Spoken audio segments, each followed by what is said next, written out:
Welcome to Not Milk Never Milk. Subscribe if you're lactose intolerant. In this video, I will explain how to open your Acura MDX key fob. First, you'll need to remove the emergency key. Look for a small release button, usually on the side or back of the fob. Press and hold this button, then slide the metal key out.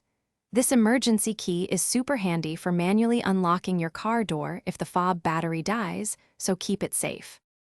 Now that the emergency key is out, it's time to open the main casing. You'll notice a small notch or seam along the edge of the fob.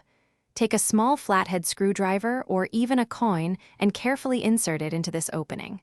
With a gentle twist, the two halves of the key fob should separate, revealing the internal components. Be careful not to force it. With the fob open, you'll see the small, round battery.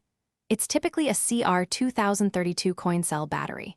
Before removing it, pay attention to which way the positive side is facing, usually upwards.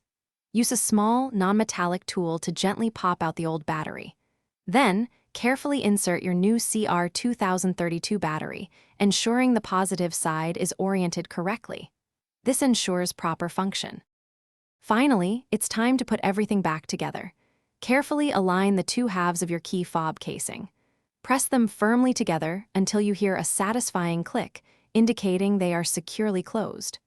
Don't forget to slide the emergency key back into its slot until it locks into place. Now, head to your Acura MDX and test all the key fob's functions to ensure it's working perfectly. Thanks for watching. If this was helpful, leave a like and consider subscribing. See you next time.